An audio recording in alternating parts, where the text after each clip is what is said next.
अस्सलाम वालेकुम स्टूडेंट्स। आज हम चैप्टर नंबर 25 का सेकंड लेक्चर शुरू करने लगे हैं। तो इसमें आ जाते हैं कंपोनेंट्स ऑफ इकोसिस्टम, जिसमें सबसे पहले एबायोटिक कंपोनेंट्स आ जाते हैं, जिसमें नॉन लिविंग थिंग्स आ जाती हैं। और इसको जब हम टर्म्स की फॉर्म में यूज़ करते हैं तो एटमॉस्फेयर यानी कि एयर को जब हम डिस्कस करेंगे, और हाइड्रोस्फीयर यानी कि जो कंपोनेंट्स वाटर में हैं, और लिथोस्फीयर जो लैंड के ऊपर है। उसके बाद एक शॉर्ट क्वेश्चन अक्सर आता है कि टोपोग्राफी क्या होती है। लैंड सरफेस के जब हम स्ट्रक्चर एंड फीचर्स को डिस्कस करते हैं तो उसको हम टोपोग्राफी का नाम देते हैं। और बायोस्फीयर को हमने पहले भी डिस्कस किया था कि area over the planet where the life present, और ये एमसीक्यूज में आ सकता है कि 8 से 10 किलोमीटर में ये फैला होता है। उसके बाद एक लॉन्ग क्वेश्चन आता है और उसकी स्टेटमेंट भी बिल्कुल यही होती है सेम, कि processes in ecosystem and interactions between the biotic and abiotic components. इन इंटरेक्शंस को बच्चों हमने तीन चीज़ों की बेस पे क्लासीफाई किया है: फीडिंग, सर्कुलेशन ऑफ एलिमेंट्स और एनर्जी फ्लो की बेस पर। इसमें जो पहले कंपोनेंट्स आ जाते हैं वो प्रोड्यूसर्स होते हैं, जो ऑटोट्रॉफ्स भी होते हैं और सनलाइट को कैप्चर करते हैं और मैन्युफैक्चर करते हैं इनऑर्गेनिक कंपाउंड से ऑर्गेनिक कंपाउंड्स।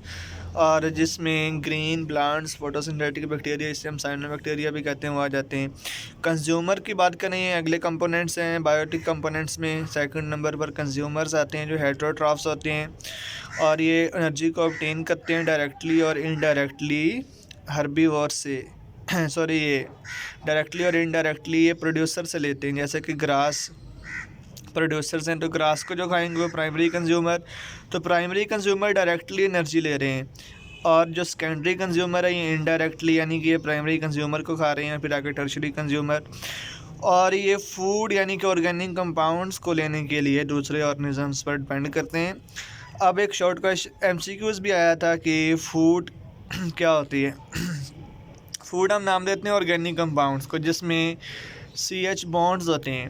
तो ये क्वेश्चन बनता है कि क्या वाटर को हम फूड में कंसीडर कर सकते हैं। तो वाटर को हम फूड में कंसीडर नहीं कर सकते क्योंकि इसके अंदर CH बॉन्ड्स नहीं हैं। जो लास्ट कंपोनेंट्स हैं वो डिकम्पोजर्स हैं, जो कि फीड करते हैं डेड ऑर्गेनिक मैटर पर और केमिकल को रिलीज़ करते हैं। MCQ आता है कि किस फॉर्म में ये रिलीज़ करते हैं। तो आयंस की फॉर्म में, nitrates, ammonium ions, calcium, potassium और फॉस्फेट्स। इसके बाद बच्चों एक शॉर्ट क्वेश्चन आता है कि फूड चेन क्या होती है। इसकी डिफाइन बुक में नहीं है। Sequence of transfer of energy and material in the form of food from one organism to another. तो ये मैंने एक सिंपल फूड चेन को ड्रा किया है जिसमें green leaves, caterpillars, blue birds और ईगल्स आ जाते हैं। इसमें बच्चों जो ग्रीन लीव्स होते हैं इनके ऊपर फीड करते हैं कैटरपिलर, जो इंसेक्ट लार्वा होते हैं, और इसके ऊपर ब्लू बर्ड इनको खाते हैं कैटरपिलर्स को, और ब्लू बर्ड्स को फिर ईगल्स खाते हैं।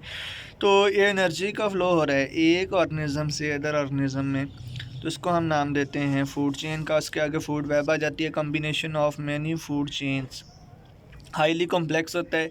अगर आपको डिफरेंस आ जाए तो आपने फूड चेन में लिखना है कि ये सिंपल है, साथ में डिफाइन लिख देना है, साथ में एग्जांपल, और फूड वेब में आपने इसकी डिफाइन और ये लिखना है कि हाईली कॉम्प्लेक्स हैं। और कभी कभार ये भी शॉर्ट क्वेश्चन आ जाता है कि एक फूड वेब को ड्रा करें।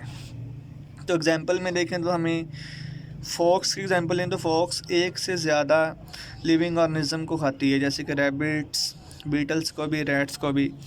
तो ये मैंने एक सिंपल सी फूड वेब को ड्रा किया है। जो फर्स्ट लेवल बचा होता है, पहले इसके लेवल्स को देखते हैं। फर्स्ट लेवल होता है प्रोड्यूसर्स का, सेकंड होता है प्राइमरी कंज्यूमर का, थर्ड वाला T3 सेकेंडरी कंज्यूमर्स और T4 टर्शरी कंज्यूमर।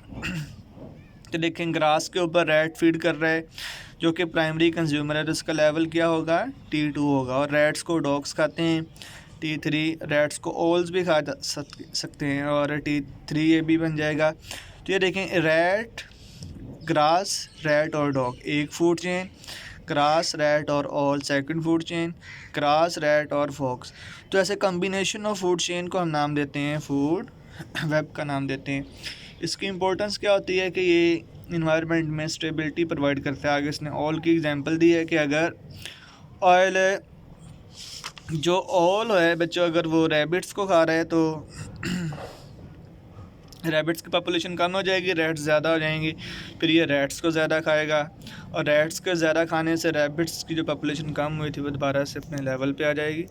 तो यहाँ पर बच्चों एक MCQ आते हैं कि बच्चे क्या मिस्टेक करते हैं कि T3 में वो पूछता है कि कौन सा लेवल है, तो 3 को वो टर्शरी कह देते हैं कि टर्शरी कंज्यूमर्स आते हैं, टर्शरी नहीं आते बल्कि सेकेंडरी आते हैं। तो इसको आप लोगों ने बच्चों अच्छे से देख लेना। ओके जी, अल्लाह हाफिज़।